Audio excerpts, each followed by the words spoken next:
She had learned somewhere between 60 and 75 that the most important conversations often happen in silence. Margaret Holloway was 78 years old, and she had lived in the same brick house on Maple Street in suburban Ohio for 53 of those years. The house had good bones, as her late husband used to say. Solid construction from 1952 when builders still took their time. The maple tree in the front yard had been a sapling when they'd moved in, barely taller than her youngest daughter. Now it towered over the roofline, its branches thick enough to hold a tire swing, though no children had played there in years. The neighborhood had changed gradually, the way neighborhoods do. Young families had grown old families had moved away or passed on. New families had arrived, painted different colors on the shutters, installed Ring doorbells and solar panels. Margaret had watched it all from her front porch, which faced south and caught the morning sun perfectly from April through October. This particular morning, in early September, she sat in her usual wicker chair with a cup of tea cooling between her palms. The air held that specific quality of early autumn, still warm but with an edge of crispness that promised change. Across the street, her neighbor Patricia was loading boxes into a U-Haul trailer hitched to her sedan. Margaret had known Patricia for 11 years, ever since she'd moved in with her husband and 2 young sons. The boys were teenagers now, somewhere inside the house, probably on their phones. The husband, Margaret searched her memory for his name. David. David was at work. Patricia was doing this alone. Margaret had seen the for sale sign go up 6 weeks ago. She'd watched the parade of potential buyers, the real estate agent with her bright smile and clipboard, the young couples walking through with dreams in their eyes. She'd watched Patricia's face during those showings, standing in the yard, arms crossed, expression carefully neutral. The house had sold in 3 days. These things moved quickly now. Margaret took a sip of her tea. It had gone lukewarm, but she drank it anyway. Waste was still waste, even at 78. Patricia hefted another box into the trailer. She moved with the mechanical efficiency of someone trying not to think too much. Box after box. Kitchen items by the look of the packing tape labels. She could just make out the word dishes written in black marker. She wondered if Patricia would come say goodbye. They hadn't been close exactly. Neighborly, yes, friendly waves across the street, conversations about the weather, about the raccoons that got into everyone's trash, about the county's plan to repave the road. Patricia had brought over cookies once, maybe twice, during the holidays.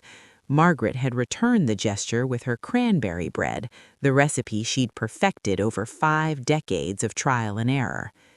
But there was a distance between them that never quite closed. Margaret had learned not to push. Some people needed their walls. The sun climbed higher, Patricia's movements grew more hurried. The trailer was nearly full now. Margaret wondered about the new house, wherever it was. Bigger? Smaller? Different school district, probably? She'd overheard fragments of conversation at the mailbox months ago, something about better opportunities, about making a change while the boys were still young enough to adjust. One of the sons emerged from the house carrying a lamp. The older one, Margaret thought, 16, maybe 17. He said something to his mother that Margaret couldn't hear. Patricia responded with a gesture toward the trailer, then went back inside. The boy loaded the lamp and stood there for a moment, looking up and down the street. His gaze passed over Margaret's porch without stopping. Then he went back inside, too. Margaret set down her teacup. Her knees protested slightly as she stood. They always did these days, especially in the morning. But she walked down her front steps and across the street with steady purpose. Patricia was emerging from her house with a box marked bathroom when Margaret reached her driveway. "Morning, Patricia." Patricia startled slightly, then recovered. "Oh, Margaret, good morning." She adjusted her grip on the box. "Didn't see you there." "Moving day," Margaret said, stating the obvious because sometimes the obvious needed stating. "Yes," Patricia said, setting the box in the trailer, pushing it against the others with a decisive shove. "Finally! I thought we'd never get everything packed." "Big change." "Yes." Patricia wiped her forehead with the back of her hand. She wore old jeans and a faded college sweatshirt. Her hair was pulled back in a messy ponytail. She looked exhausted. "But good. It'll be good." Margaret nodded slowly. She recognized that tone, the one people used when they were trying to convince themselves as much as anyone else. "Where are you headed?" "Columbus. David got a promotion. Better pay, better position. The boys will have access to better schools." Patricia rattled off the reasons like items on a checklist. "It's about 45 minutes from here. Not too far." "That's nice." "Yes." They stood there in the driveway. A car drove past, slowing slightly as it passed the U-Haul. Somewhere down the street, someone was mowing their lawn. The smell of cut grass drifted through the morning air. Patricia glanced toward her house, then back at Margaret. There's still a lot to do." "Of course." Margaret didn't move. "I wanted to say goodbye. And thank you." "Thank you?" Patricia looked genuinely confused. "For being a good neighbor, for keeping your yard nice, for bringing those cookies at Christmas." Margaret smiled. "Small things matter." Something flickered across Patricia's face. Surprise, maybe, or something deeper. Thank you." "You too." Margaret could feel the wall between them, solid as ever. But she'd learned long ago that walls served a purpose. You didn't tear them down. You waited to see if someone opened a door. "If you ever need anything," Margaret said, "you know where I am." Patricia nodded. "I appreciate that." Margaret walked back across the street. Behind her, she heard Patricia return to her loading, box after box, the mechanical rhythm of departure. The house across the street stood empty for 2 weeks. The for sale sign came down, replaced by a sold sign, then nothing. The grass grew a little long. A package sat on the front porch for 3 days before someone came to retrieve it. Margaret watched from her usual spot, her tea cooling in its familiar pattern, and wondered about the new owners. Young, probably.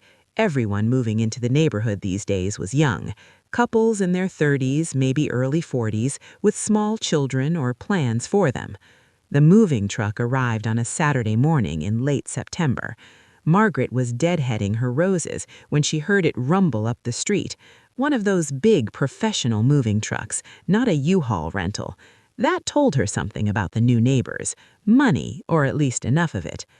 She worked in her garden, keeping her attention on her roses, but watching peripherally. The movers were efficient.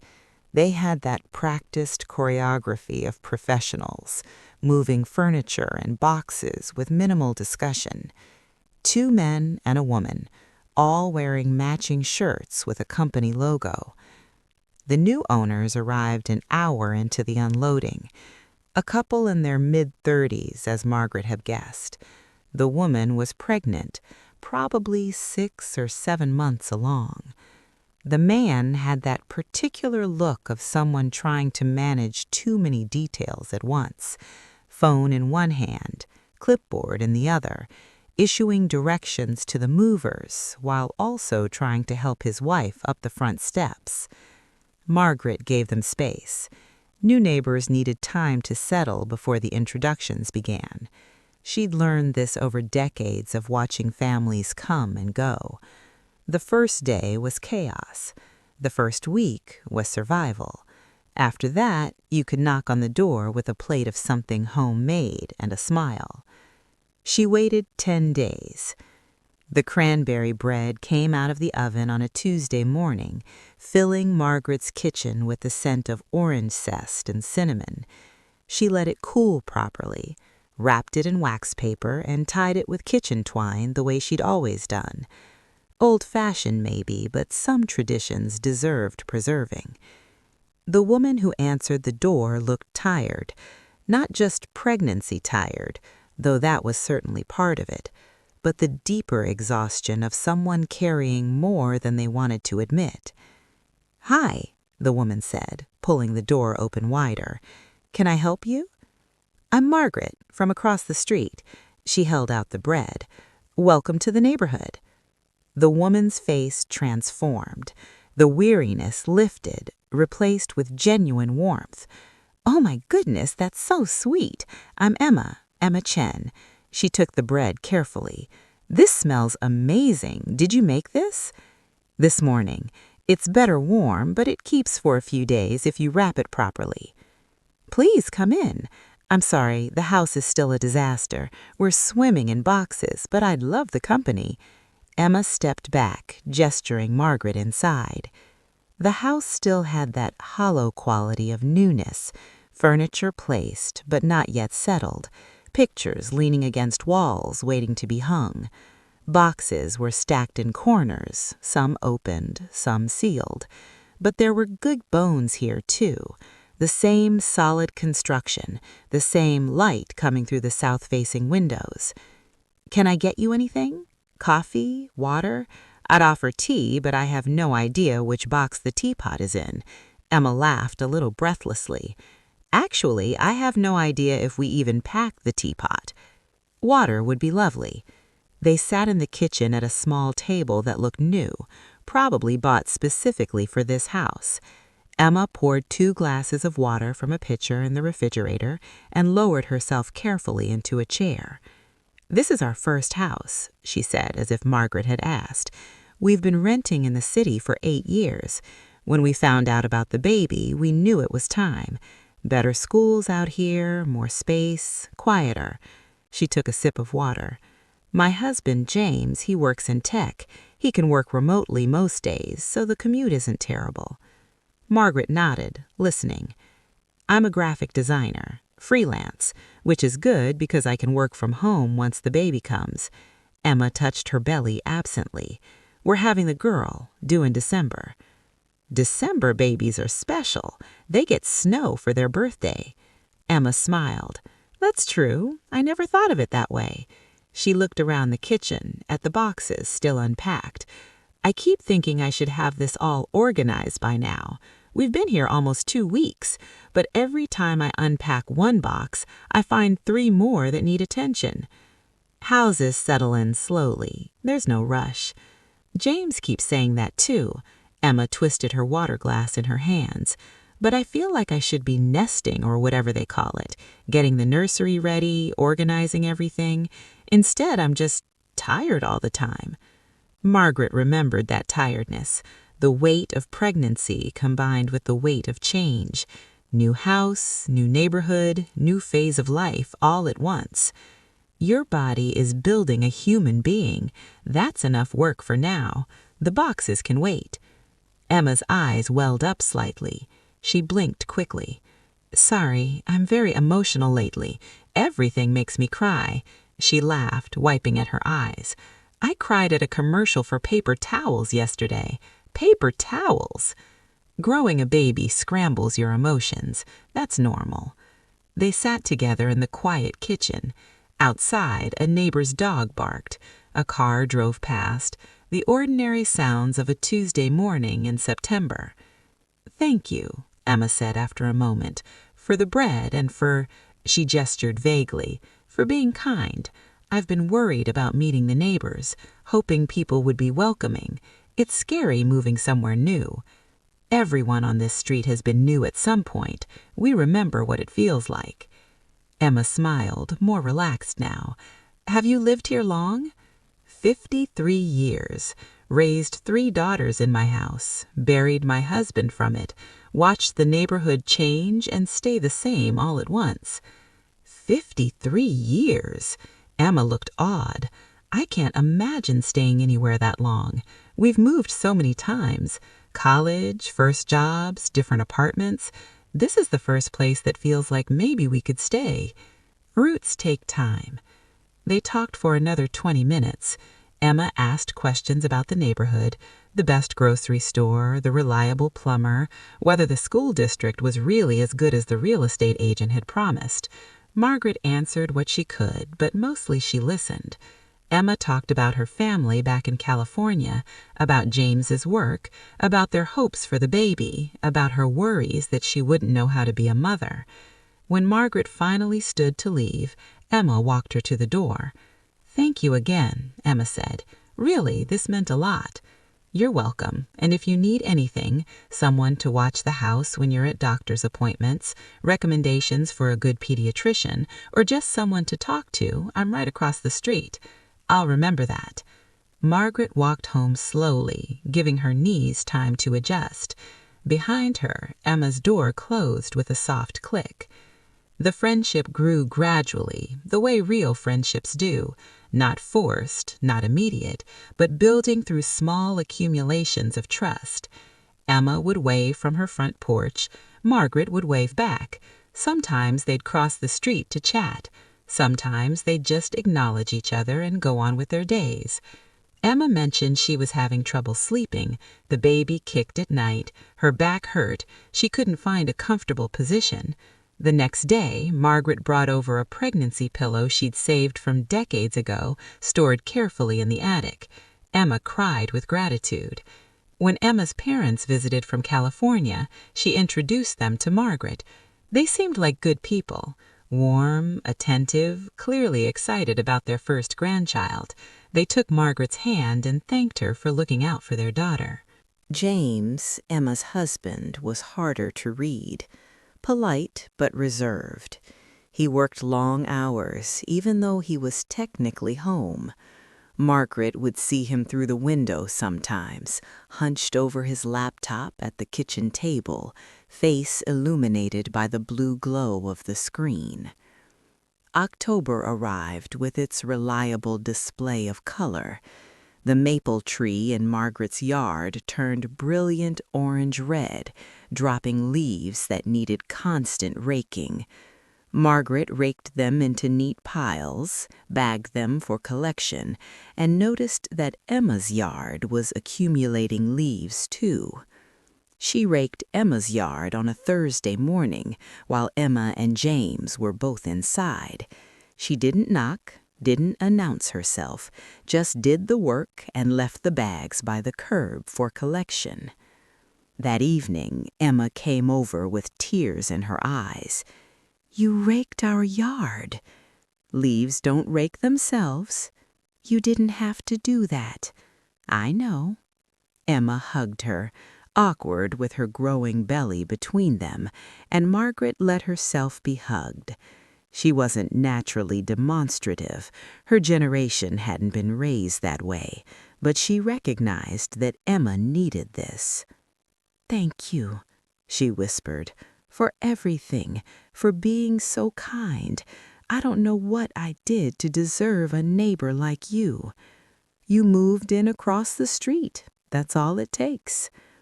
But Margaret had noticed something, small things at first, easy to dismiss. The way James's car stayed in the driveway most days, but he rarely came outside. The way Emma's smiles sometimes didn't quite reach her eyes. The way they'd argue sometimes, not loudly, but she could see it in their body language when they stood in their driveway together. The tension in James's shoulders, the way Emma crossed her arms defensively. Margaret had been married for 46 years before her husband passed. She knew what normal marital friction looked like. This was something else. She didn't pry, but she watched, the way she'd learned to watch, with patience and without judgment. The first real sign came on a cold afternoon in early November. Margaret was bringing in her mail when she saw Emma sitting on her front steps, coat wrapped tight around her, crying. Margaret crossed the street without thinking.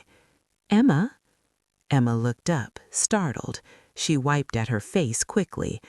"Oh, hi. Sorry, I'm—" Her voice broke. "I'm okay." "Would you like to come sit on my porch? It's warmer in the sun." Emma hesitated, then nodded. She followed Margaret across the street, moving slowly, one hand supporting her lower back. They sat in the wicker chairs. Margaret didn't ask questions. She just waited. After a few minutes, Emma spoke. "James and I had a fight." "I see." "About the baby, about money, about everything." Emma's hands twisted in her lap. "He's stressed about work. There's some big project and he's behind, and he's working 16-hour days. I try to be understanding, but I'm 8 months pregnant and doing everything around the house by myself. I asked him to help with the nursery this weekend. We still haven't assembled the crib, and he just—" She stopped, breathing hard. "He said I'm being unreasonable, that I'm working as hard as I can, that I don't appreciate what he's doing for us." Margaret let the silence settle before responding. "Do you think he's right?" Emma looked at her surprised. No. I mean, yes, he's working hard, but I'm growing a human being. I'm tired all the time. My body hurts, and I feel so alone." Her voice dropped. "I thought having a baby would bring us closer, but it feels like it's pushing us apart." "New babies bring stress. That's normal." "But we're not even new parents yet. What happens when she actually gets here? If we can't handle the preparation, how are we going to handle the reality?" It was a fair question. Margaret had seen marriages crumble under less pressure. "Have you told him how you feel?" "I try, but he doesn't hear me. He just gets defensive, says I'm being emotional, that it's the pregnancy hormones, that everything will be fine once the baby comes." Laughter bitterly. "As if babies make things easier." Margaret thought about her own marriage, about the fights she and Robert had weathered, about the times she'd wanted to scream, to leave, to give up, about the times she'd been wrong and the times she'd been right, and the times it didn't matter who was wrong or right because they had to find a way forward anyway. "What do you need from him?" Emma looked at her. "What?" "Not what you think he should do, not what would be fair. What do you actually need?" Emma was quiet for a long moment. "I need to know I'm not alone. I need him to see me, to help me, to be excited about this baby instead of just stressed about money." She paused. "I need him to choose us." "Have you said that to him, those exact words?" "No, I—" She stopped. "I don't know. Maybe not like that." Sometimes people need directions, especially when they're scared. "You think James is scared?" "I think everyone is scared when a baby's coming, even when they want it, maybe especially when they want it." Emma was crying again, but softer now, not the harsh sobs from before, but something quieter, something that sounded like release. "I don't know how to do this," she whispered. "Nobody does. You figure it out as you go." They sat together until Emma's crying stopped. Then Margaret made tea. She'd learned where Emma kept the teapot by now, and they drank it slowly, letting the warmth settle into their bones. Margaret didn't see James for several days after that. His car stayed in the driveway, but he didn't emerge. Emma came and went for doctor's appointments and grocery runs, but she always went alone. Margaret didn't interfere, but she paid attention. The following Tuesday, she was pruning her roses when James finally came outside. He stood in his driveway for a moment, staring at his phone, then looked up and saw Margaret watching him. He walked over slowly. "Hi, Margaret." "James?" She set down her pruning shears and gave her full attention. He shifted uncomfortably. I wanted to thank you for being there for Emma. She mentioned you've been really helpful. She's a good person, easy to help. Yeah, he looked back at his house. She is. Margaret waited. I haven't been. James stopped, started again. Work has been intense. I've been trying to provide for us, to make sure we're secure before the baby comes. But I think, he rubbed his face, I think I've been so focused on the future that I'm missing the present. That's easy to do. Emma told me she felt alone. That hurt to hear. I don't want her to feel alone, but I don't know how to fix it. He looked at Margaret with something close to desperation. How do I fix it? Margaret had lived long enough to know that most people asking for advice weren't actually asking for solutions. They were asking for permission to do what they already knew they needed to do. What does your gut tell you? To stop working so much, to be present, to help with the nursery and the house and everything. He laughed without humor. But the project at work, if I don't deliver, I could lose my job, and then where would we be? Where would you be if you lose your wife? James went very still. I'm not saying that's happening, Margaret continued gently, but you're making choices. Work is a choice. Presence is a choice. Neither are right or wrong, but both have consequences. I can't lose my job. Not now. Not with the baby coming. Maybe not, but I've lived long enough to know that jobs come and go. Marriages are harder to replace. James looked at her for a long moment. Something in his expression shifted. Not understanding exactly, but consideration, the beginning of it. My father worked all the time, provided for us, gave us a good life, but he was never there.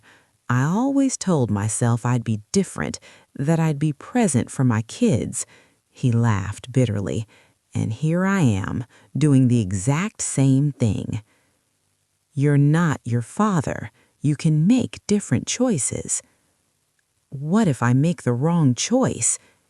You will. Everyone does. But you can make a different choice tomorrow. That's the gift of time. They stood in Margaret's front yard, the November wind picking up leaves and carrying them in small spirals across the street. James's phone buzzed in his pocket. He ignored it. Thank you, he said finally, for caring, for noticing. He paused. For saying things Emma probably wants to say but can't. She can say them. She just needs you to listen. I know, he smiled, sad and small. I know. Margaret watched the pattern shift over the following weeks. Small changes at first. James's car staying in the driveway, but James himself appearing outside more often, walking around the yard, sitting on the front steps with Emma. Their body language gradually softening, less tension, more ease. He saw him carrying lumber into the house one Saturday, pieces for the crib probably. An hour later, she heard Emma laughing, actually laughing, through the open windows. The nursery curtains went up. Emma mentioned she wanted blackout curtains, something to help the baby sleep. Margaret had offered to help hang them, but Emma said James wanted to do it. That was a good sign. Thanksgiving came. Emma invited Margaret to join them for dinner, just the three of them, since Emma's parents couldn't travel and James's family was on the East Coast. Margaret declined gently. They needed this time together. But Emma brought over a plate later that evening, turkey and stuffing and sweet potato casserole, still warm from their oven. We have so much food. Please, it would make me happy knowing you're eating well. Margaret accepted the plate and invited Emma inside. They sat at Margaret's kitchen table, and Emma talked about the dinner, about James's attempt at gravy that had turned out surprisingly well, about their plans for decorating the nursery this weekend. "We're going to paint it light yellow, warm but not too bright. James found this beautiful mobile with moons and stars, and we finally assembled the crib. It's starting to feel real. You're ready." "I don't know about that, but I'm less terrified than I was." Take a sip of water. "Things with James are, well, better. We're talking more, really talking, not just logistics. He's been working less, or at least differently, taking breaks, asking how I'm feeling." She looked down at her belly. "I think we're going to be okay."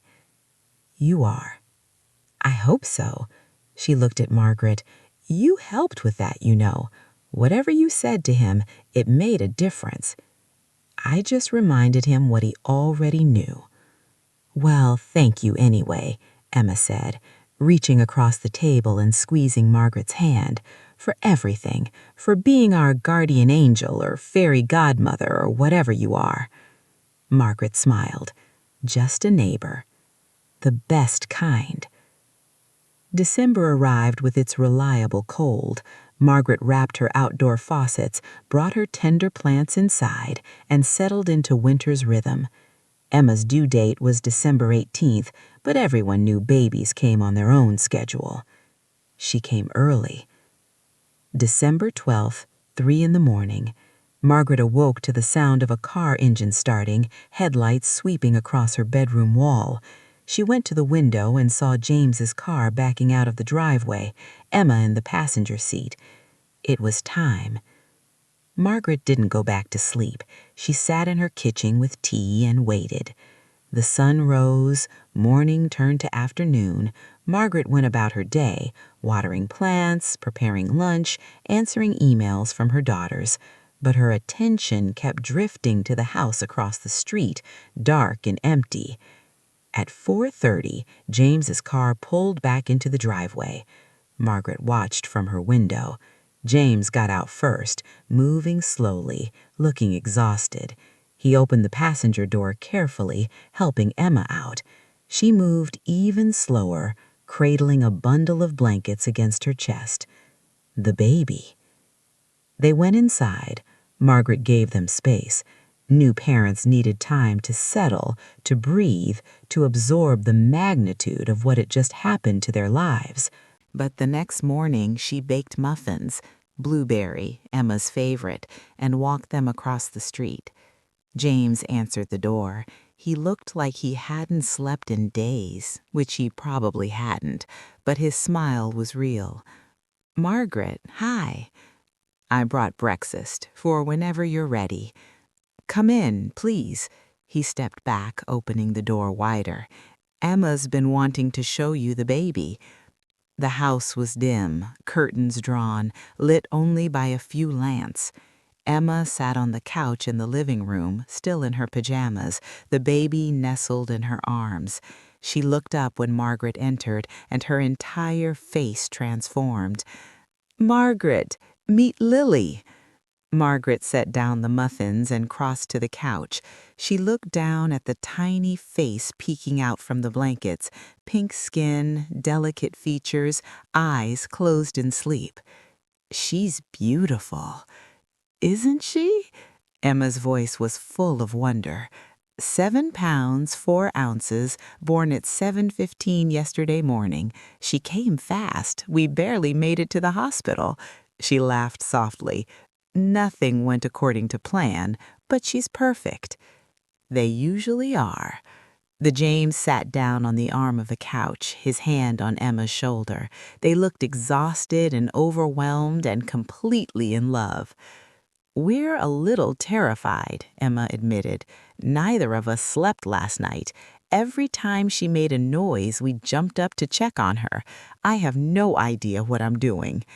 "Nobody does at first. You'll learn." "That's what the nurses kept saying." Emma adjusted her hold on Lily slightly. "But it's hard to believe when you're holding something so tiny and fragile." Margaret sat in the chair across from them. "May I tell you something?" "Of course." "You're going to make mistakes, both of you. You'll feed her when she's not hungry and miss signs when she is. You'll worry about every cough and sneeze. You'll fight about schedules and sleep and who changed the last diaper. You'll wonder if you're doing everything wrong." Emma and James exchanged a look. "But," Margaret continued, "you're going to figure it out because you love her, and love is patient, love learns, love doesn't have to be perfect." Emma's eyes filled with tears, those easy pregnancy tears that apparently didn't stop just because the baby was born. "Thank you. I needed to hear that. It's true." They sat together for a while, Margaret and these young parents with their new tiny human. James eventually retreated to the kitchen to make coffee. Emma talked about the birth, the fear, the pain, the overwhelming moment when they placed Lily on her chest and she realized this was her daughter, her actual daughter, a whole person who hadn't existed before. "I felt so many things at once, joy and terror and love and complete inadequacy, all of it, all at the same time." She looked down at Lily. "I still feel all of it." That's parenthood. Is it always this intense? It changes, but yes, it stays intense, just in different ways. Emma smiled. "That's both comforting and terrifying. Most true things are." Margaret helped where she could over the following weeks. Not intrusively, she'd learned the balance over years of watching young families, but in small, practical ways. She brought meals when she knew they were too exhausted to cook. She picked up diapers from the store when she went grocery shopping. She sat with Lily for an hour on Christmas Eve so Emma and James could take a walk together, just the two of them, and remember what it felt like to be a couple instead of just parents. When she returned Lily, Emma hugged her tightly. "Merry Christmas, Margaret." "Merry Christmas, dear." "We got you something." Emma pulled a small wrapped box from behind the couch. "It's not much, but—" "You didn't need to do that." "We wanted to." James was there now, too, standing beside Emma. "Please open it." Margaret unwrapped the box carefully. Inside was a framed photograph. Emma and James and Lily, taken recently, all three of them looking at the camera with expressions of tired joy. And beneath the photo, an engraved plaque. "To Margaret, our family is stronger because of you. Thank you for showing us what it means to be good neighbors. Love, Emma, James, and Lily." Margaret felt something catch in her throat. She wasn't prone to crying, her generation wasn't, but this came close. "Thank you," she managed. "Thank you." "Thank you," Emma said, "for everything, for the bread and the raking and the pillow and the advice and the listening and—" She laughed, wiping at her eyes. "For all of it. I don't know what we would have done without you." "You would have figured it out, but I'm glad I could help." They stood together in the doorway, this makeshift family of neighbors and friends, while outside the first snow of the season began to fall. Light flakes at first, then heavier, covering the street with white. "It's snowing," Emma said, delighted. "Lily's first snow." They watched it together through the window, Margaret and Emma and James and tiny Lily, wrapped in her blankets, already asleep again with the enviable ease of the very young. The winter settled in properly after that. January brought ice storms and frozen pipes and the particular cabin fever of Midwestern cold, but Margaret watched the house across the street with quiet satisfaction. She saw James shoveling her driveway and hers, too, without being asked. She saw Emma taking walks with Lily in a stroller, bundled against the cold, stopping to chat with other neighbors. She saw lights on in their windows late at night, the inevitable sleeplessness of new parents, but also lights on earlier in the evening, warm and inviting, suggesting family dinners and bedtime routines. She saw, in other words, a family settling into itself. February arrived with Valentine's Day. Margaret found a card in her mailbox, handmade, decorated with stickers, signed by Emma and James, and a tiny handprint that must have been Lily's. Happy Valentine's Day to our favorite neighbor. Thank you for teaching us about love. Margaret propped the card on her kitchen windsill where she could see it while washing dishes. March brought the first hints of spring. The snow melted gradually, revealing dead grass and forgotten toys and the promise of green underneath. Margaret started planning her garden, what to plant this year, what needed dividing, what had finally given up after too many harsh winters. She was outside examining her rose bushes one Saturday morning when Emma came over with Lily in a carrier strapped to her chest. "Morning, Margaret." "Morning. How's Miss Lily?" "Good, growing like crazy. She's almost too big for this carrier." Emma adjusted the strap slightly. "We're going for a walk. Want to join us?" Margaret considered. Her knees weren't what they used to be, and long walks took more energy than they once had. But Emma's face was hopeful, and it was a beautiful morning. "Just around the block?" "Perfect." They walked slowly, Emma adjusting her pace to match Margaret's. Lily gazed up at the sky, fascinated by the movement of branches overhead. Other neighbors were outside too, raking, planting early bulbs, washing cars. Emma waved and introduced Margaret to people Margaret had lived near for years but never quite met. "Everyone's so friendly," Emma said. "I was worried about moving to the suburbs, thought it would be isolating, but it's not. There's a real community here." "There is if you look for it." "James keeps saying we made the right choice moving here, and I think he's right." Emma touched Lily's head gently. "She's going to grow up in a good place with good people around her." They completed the loop and ended up back in front of Emma's house. James's car was in the driveway. He'd started taking Saturdays off, Margaret had noticed. Family time, Emma had called it. "Thanks for walking with us, Emma." "Thank you for inviting me."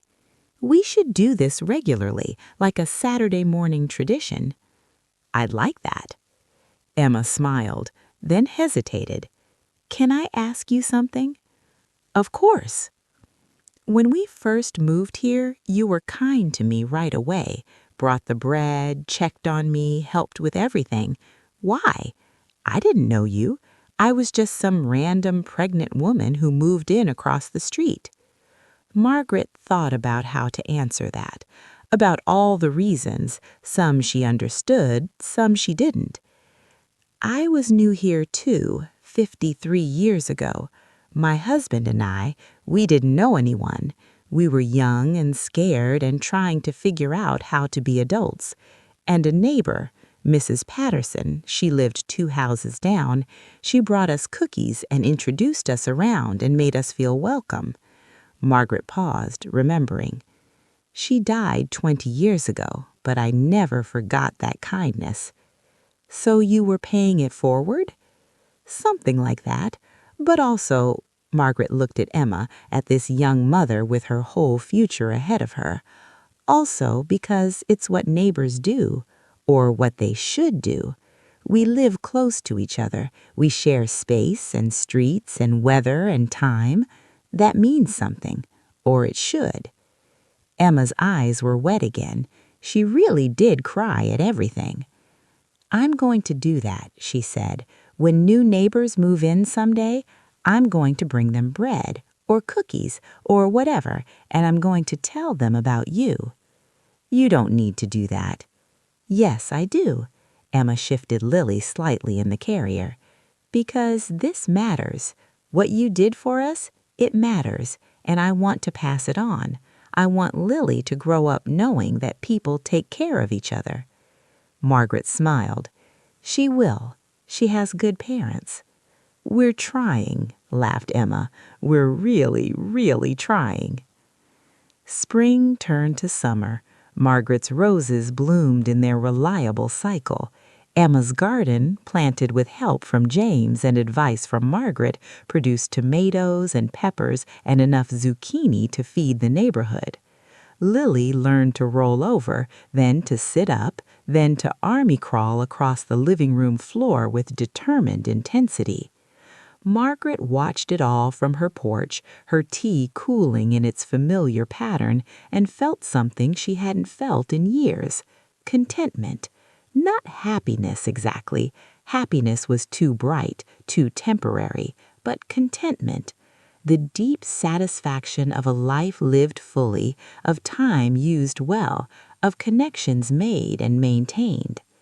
Her daughters called regularly. They worried about her living alone, about her health, about whether she should consider assisted living or moving closer to one of them. Margaret listened patiently and explained also patiently that she was fine.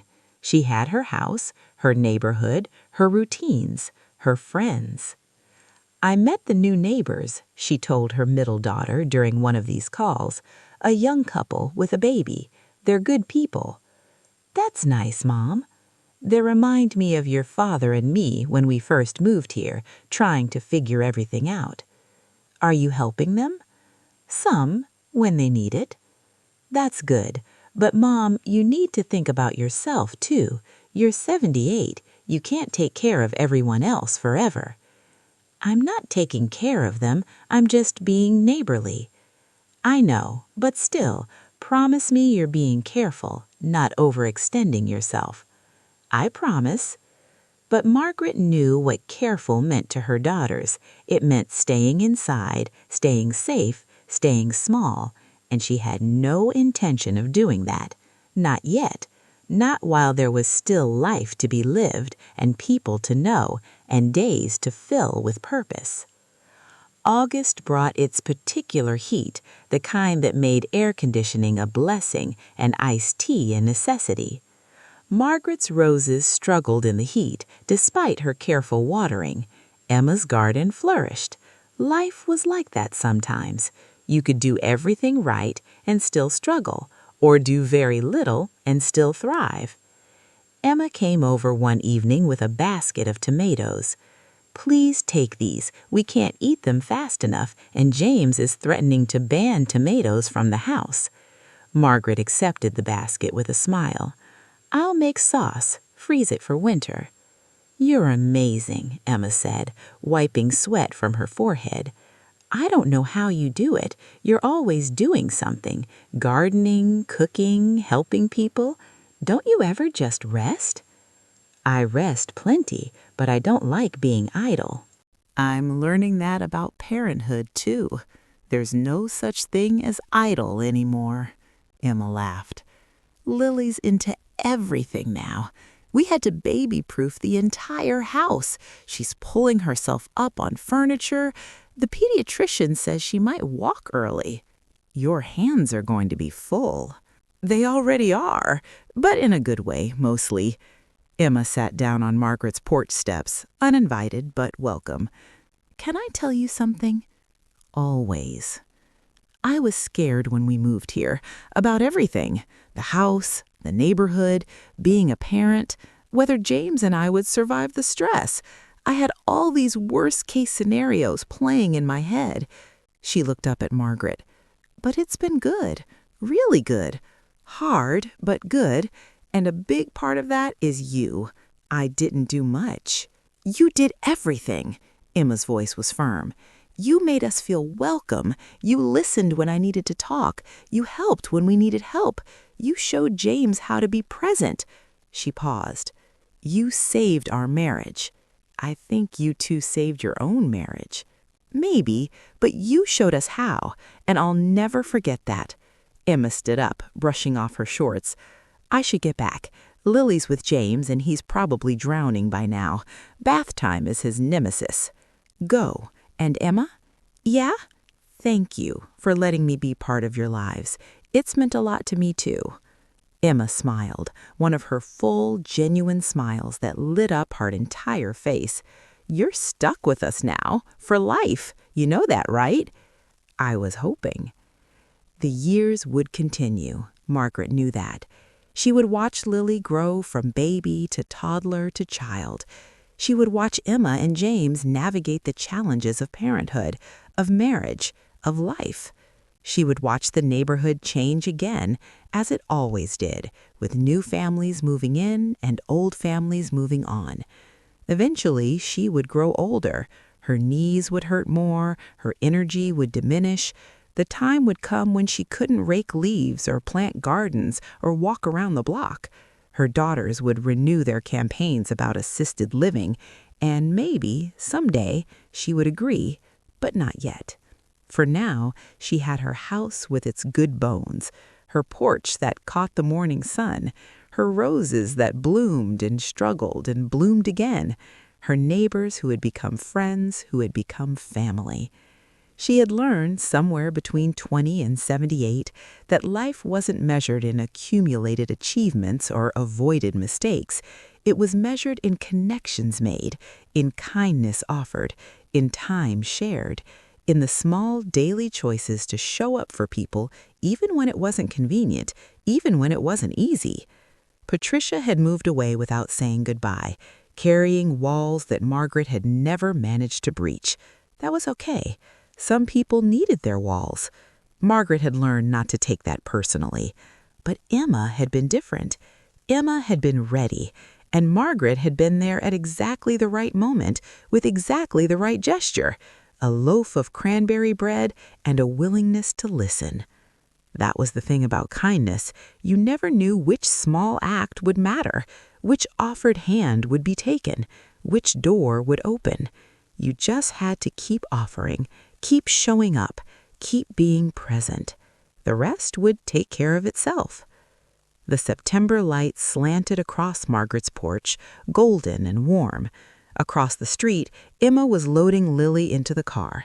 James came out to help, kissing Emma's cheek before heading to his own car. They were going somewhere together, and Margaret didn't know where, and it didn't matter. What mattered was the ease between them, the casual affection, the way James ruffled Lily's hair and Emma laughed at something he said. What mattered was that they figured it out together. Margaret sipped her tea. It had gone cold, as it always did, but she drank it anyway. Across the street, Emma looked up and saw her watching. She waved, big and enthusiastic, the way she always did. Margaret waved back, smaller, but still genuine. Emma called something across the street. Margaret couldn't quite hear it, but she understood the sentiment. See you later. Thank you. We love you. All of it contained in a wave and a smile. Margaret nodded. Yes, see you later. She would be here, on her porch, in her house with its good bones, watching the neighborhood change and stay the same, being present, being available, being the kind of neighbor she'd once needed and now had the privilege to be. There were worse ways to spend a life. There were worse legacies to leave. The sun climbed higher, the day stretched ahead, and Margaret Holloway, 78 years old and still learning, sat on her porch and watched her neighborhood live. It was enough. It was more than enough. It was everything.